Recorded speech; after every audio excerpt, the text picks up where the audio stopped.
Go.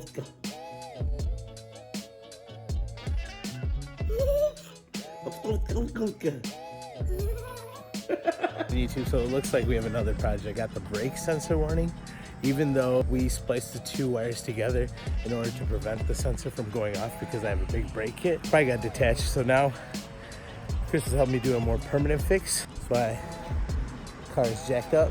We found out through looking at the car that there are 3 brake sensors, 2 in the front, 1 on the rear passenger side. So we are just cleaning up the whole sensor so that way the code goes away. But we already checked and the code did go away, so all good. Wheel comes off, you definitely have to do a ton of work because it's powder coated. So it builds up a little layer every time it stays on. But eventually it'll be easier to take off, just right now it's not.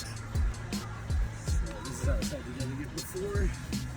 Just popped it off for a really good connection. And now we're gonna use that proper tool. Yeah, big brake kit. Is it $9,000 different? It's pretty damn good. To reset the brake light sensor, you're going to plug in the key. All right, the key's in. And then now you turn it to the on position. There we go. Here's my service indicator. And then you're supposed to wait till the gongs just now hold this for like 3 to 5 seconds. There we go. So this one we're gonna reset. Press the BC button, click it once, and then to confirm the reset, hold it down.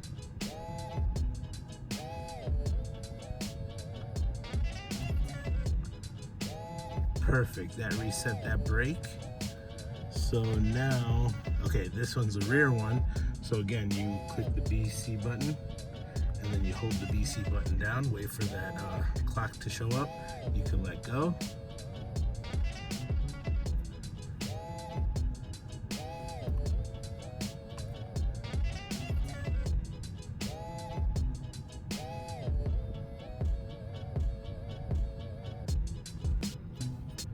All right, so the rear one's still showing, so I'm gonna have to figure that one out, but everything else is clear. Just explain to Chris how this is a GRU day. I gotta show you a video of his car. We're gonna do a video of his car for sure, guys, because you gotta see it. It's you get a full overview, sounds, everything. It's a nice video, it's so clean. All right, so we did the rear. I just did it, sorry I didn't record that, guys, but the rear is good. Let's just do this. It's already been done. Okay, so now it looks like everything is clear. Even the vehicle service. Okay, now hopefully if I go here, all systems okay. Yeah. Oh, simple things in life. All right, all done. Nothing wrong with the car, and every normal person would have a normal day. Everything would be fine, but that brake sign right there, that red one, would not go away, and it was pissing me off. So now when I put the handbrake down, it's gone. So everything is back to normal. Everything's all good. I'm happy again.